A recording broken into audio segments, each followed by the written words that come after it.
Hey, what's up, everybody? This is Charles. I want to welcome you guys to a brand new episode of The Conversation. And in today's video, the topic is, or the question is, will the Clippers be able to get into a rhythm before the playoffs begin? So that's what I want to get into in today's video. But before we get into that, I want you guys to go ahead and hit the like button and hit the subscribe button. We're trying to get to 10,000 subscribers as soon as possible, and hit the notification bell to be notified whenever we drop our content so you don't miss anything when we debut our content. So let's just get straight into it. Okay, so the NBA season is here. It's a real deal. I am super excited. We have been having some games. These Orlando bubble scrimmages have been underway. We've been seeing some dunks. We've been seeing James Harden go off. Now, going into this bubble, all of us had made our predictions. Some people had the Lakers, been picking the Lakers. Some people have been picking the Clippers like myself. Some people have been flip-flopping up and down like Skip Bayless, who one day he picks the Lakers, the next day he picks the Clippers. So Skip Bayless seems to be changing his picks on a day-to-day basis. Whenever something happens, he begins to panic and he blows things into, well, I think this can be this and this and this and this. So Skip Bayless has been making his prediction. Shannon Sharp has been the same. Nick Wright has been the same. Chris Broussard has been the same. Max Kellerman has been where he's been. Stephen A. Smith has been where he's been, and I've been where I've been. So, that's been pretty much what's been happening up to this point. Now, looking at the Clippers, they've had some issues. The number one issue that they've had is missing players. They haven't had their full roster available to them, during these games. I haven't seen all their players with them, and notably the two, most important players, at least coming off of the bench for the Clippers, Lou Williams and Montrezl Harrell. Now, Lou Williams, all of you guys know the story. He got an excused absence to attend a funeral. I think a funeral. I don't know the specific details about that. Then he was spotted in Magic City with a rapper. I don't know the rapper's name. I don't remember his name. It's not really important. Anyway, the guy took a picture of him, posted it online, and they saw Lou Williams. And a lot of people were saying that Lou Williams, how could you do this to your team? He's supposed to be more responsible. Now, let me just say this. Lou Williams is a veteran. He's been in the NBA for a long time. He's 35 years old, I believe. I'm not the person who's going to tell Lou Williams what to do. It's not my job to tell him what to do. He's an adult. He can do whatever the hell he wants to do. The only thing is, whatever you do, just make sure that you don't put yourself in a position where people can put their mouths on you in a negative way and talk about you, regardless or not if he was within his right to go to Magic City. It's not my business. I don't really care about that. The reality is, though, he's put himself in a position where he can be criticized, and I think Lou Williams would have been better off not putting himself in that situation. Needless to say, he's not going to be available.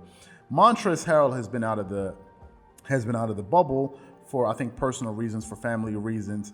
Shamet is back. Landry Shamet is back. I've seen him in some images practicing with the team. I don't know the status of Patrick Beverley. I think he'll be back probably. I don't know when, but he's definitely going to be back by the time the playoffs get underway.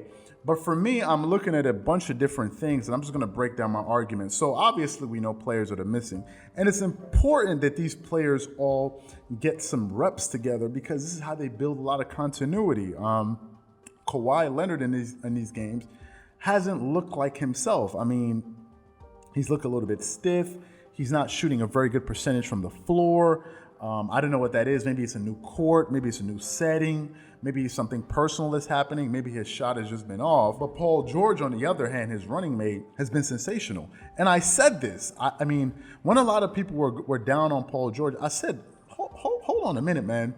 The reason you saw him averaging, what is he averaging this season? Paul George was averaging, 21 points a game, 5.7 rebounds, 3.9 assists, shooting 43% from the field. Some people are like, wow, that's so low.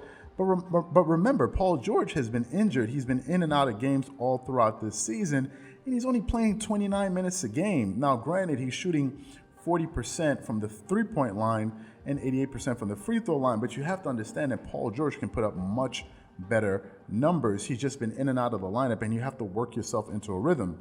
Of all the players that have been playing for the Clippers, he seems to be the most polished one of all of them. His shot seems to be on automatic.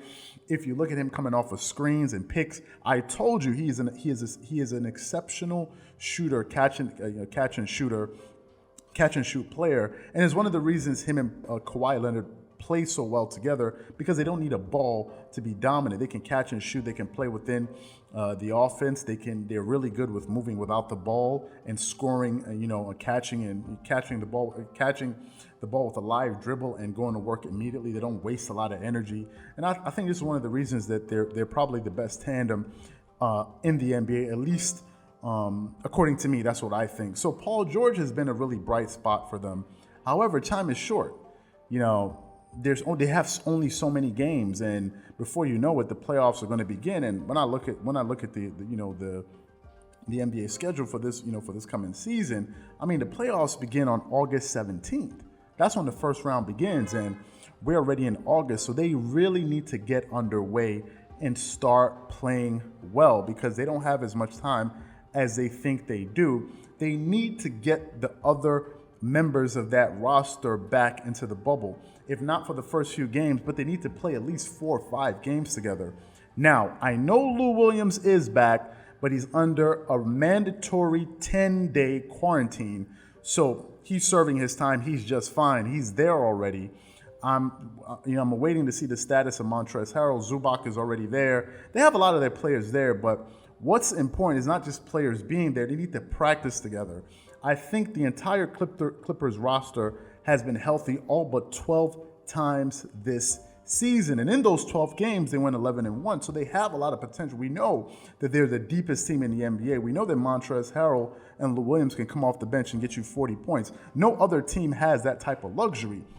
But they just need to make sure that they're on the court together, because, as I said, other teams are building chemistry. While they're having the Lou Williams issue, while players are in and out, other teams are getting in their reps. Other teams that are title contenders. I mean, if you look at the Houston Rockets, James Harden seems to be ready to go. I mean, the guy looks polished. He looks like, he can go out there and drop 40 points if he needed to. You saw how he performed the last game of the scrimmage. He dropped like 37 points or 35 points. So he's been sensational. And other teams, are seeing that the Clippers are not at full strength, and they know that. So other teams are having an advantage over them. Yes, the Clippers are the deepest team in the NBA, but they need to get together. They need to make sure that they're able to build a rhythm before these playoffs. Now, let me tell you what I believe. Personally, I don't believe that they need all of their players for every single game, but I believe going into the playoffs, they need at least 4 to 5 games with everyone there. If Montrezl Harrell is coming back during the playoffs, I don't think that's a good thing. Now, granted, maybe you can just drop him into the lineup and he's going to do pretty well. I mean, these are professionals.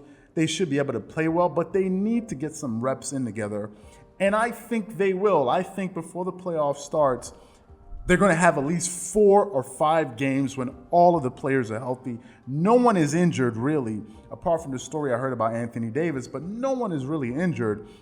So I think they're going to be able to get everybody on the court together. I think Doc Rivers and the coaching staff are going to make sure that the team is ready, especially on the defensive end. Because some of these games I've watched, they've blown some defensive assignments, especially in the game against Orlando. But I think that, however, when they're all together, I think they're going to be able to build a rhythm pretty quickly, because the Clippers' mindset has been the next man up. And they're just one of those teams, because they're so deep and their players always seem to be ready. Whenever you do insert a new player into the lineup, it just seems like this new person just goes in there and just picks up right where the last person left off. I think the Clippers are the most ready team. I think, however, though, when they start to build their rhythm and their chemistry, they need to also work on their focus and not look at the end of the finish line and think of the Lakers or the Bucks, whoever it is. They need to focus on who is right in front of them. And I think at points throughout the regular season, a lot of people say the Clippers, they always get up to play the Lakers. Well, in the playoffs, you need to get up to play everybody. Every single game matters.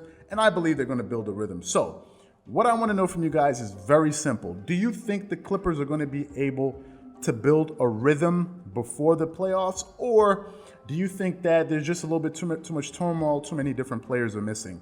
Whatever you guys think, please leave your thoughts and comments in the comment section below. Again, if you enjoyed the video, make sure you go ahead and hit the like button and hit the subscribe button. Remember, guys, we're trying to get to 10,000 subscribers, and hit the notification bell to be notified whenever we drop our content. Once again, this is Charles here from Dreamerspro. Wishing you guys an amazing day. Peace.